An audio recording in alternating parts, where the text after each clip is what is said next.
Bom dia, galera, tudo bem? Como é que vocês estão? Eu tive um probleminha com a minha câmera semi-profissional, não sei se foi o cartão de memória dela, alguma coisa assim, mas eu tô gravando a videoaula agora no celular, tá? Não tem problema, a gente continua, vou tentar dar um jeito na câmera, mas acho que não interfere tanto assim não. Bom, eu tô mais no cantinho aqui da tela, como você pode ver, porque aqui vão aparecer mapas, essas coisas e tudo mais, como eu fazia no começo, inclusive. Bom, dito isso, primeiramente eu gostaria de dizer que eu tô morrendo de saudade, cansado de fazer esse tipo de coisa em casa, gosto muito de dar aula, de estar com os alunos, logicamente, tá? É um grande prazer. Hoje nós vamos falar sobre Grécia Antiga, sexto ano. Então, a Grécia Antiga ela é muito importante dentro da história. Ela é considerada por muitos o berço da civilização. Eu, particularmente, não considero isso não. Eu acho que a civilização como nós conhecemos teve vários berços em todo o planeta Terra.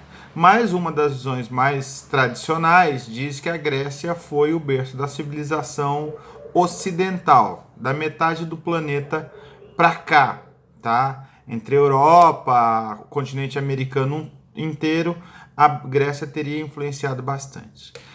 Esse mapa que está aparecendo aí para vocês da Grécia, ele te mostra várias coisas. Primeiro que a Grécia tem um pedacinho dela que é dentro da Europa, ligado ao continente europeu.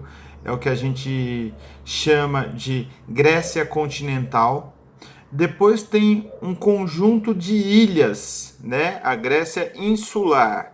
Eu quero que você repare que tem uma ilha aí, em especial, que é uma ilha maior, chamada Ilha de Creta, tá? A civilização cretense, que é do que eu vou falar hoje para vocês, ela é uma civilização muito antiga. Ela teria surgido mais ou menos há uns 2000 anos antes de Cristo, ou seja, mais ou menos uns 4000 anos atrás.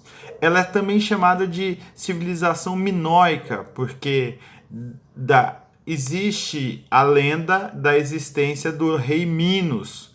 Acho que vocês sabem um monte de coisa sobre a Grécia já. Entre essas coisas, vocês conhecem bastante a mitologia grega, né?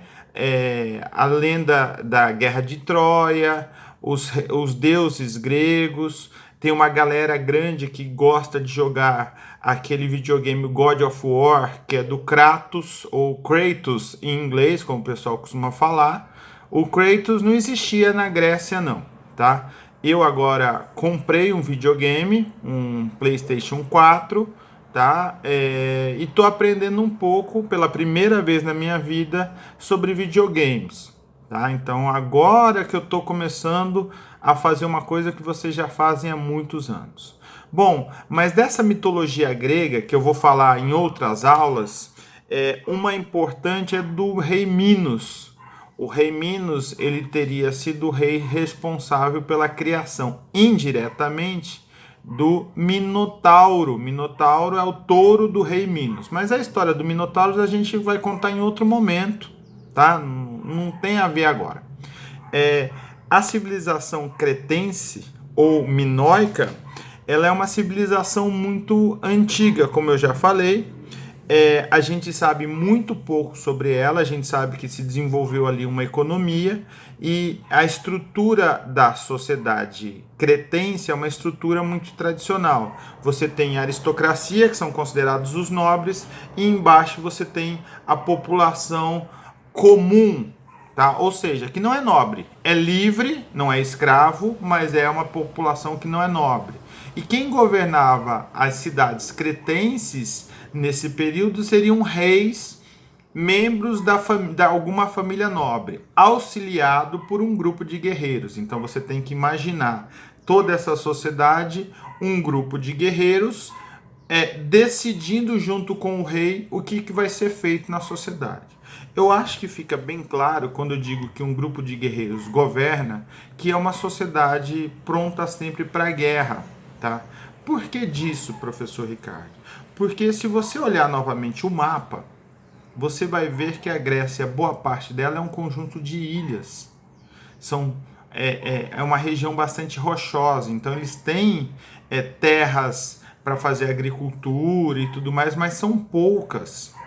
Além disso, como todo mundo está em ilha, né, pelo menos uma boa parte das sociedades cretenses, da sociedade grega antiga dessa época, é de um conjunto de ilhas, quer dizer que navegar era algo necessário, né? Numa época em que não existe avião, logicamente, né, 2000 anos antes de Cristo, é necessário que você navegue. Então eles também são grandes navegadores, são grandes pescadores e eles atacam uma região a outra, uma cidade entre uma cidade e outra, para conseguir meios de subsistência, riqueza e tudo mais. Isso era uma prática comum, não só dos gregos, mas dos povos europeus e asiáticos antigos, tá? Eu estou falando de 2000 anos antes de Cristo, novamente. Eu acho que é isso. Ah, faltou um detalhe. Eu estou olhando para baixo porque o meu livro de história está aqui. A civilização cretense, por volta do ano de 1450 a.C., mais ou menos. Por que mais ou menos? Porque essas datas elas são muito difíceis de serem precisadas, acertadas entre os historiadores e os arqueólogos. A civilização cretense, nesse ano, 1450 a.C., foi atacado por um povo chamado povo aqueu. O povo aqueu, misturado com os cretenses, depois que eles atacarem e tudo mais, eles vão fazer uma paz ali e o povo vai se fundindo, né? Eles vão começando a ter uma sociedade em comum. Esse povo vai dar origem àquilo que nós chamamos de povo grego. Tá? Uma curiosidade que você precisa saber sobre o povo grego já de cara é que os gregos não se chamavam gregos. Pô, professor, que loucura que é essa? O grego não se chama grego? Exatamente isso. Quem deu esse nome para os gregos foram os romanos. Os gregos, até hoje, e naquela época também, eles se chamavam de helenos. O povo da Hélade, que é o nome em grego dessa região. Os helenos vão vir da junção de vários outros povos, principalmente dos aqueus, tá bom? Então, a partir de agora, nós vamos estudar o povo heleno, que a gente chama tradicionalmente de gregos. Eu acho que é isso. Beijão para vocês.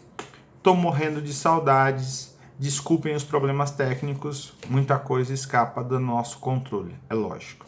Tchau, tchau.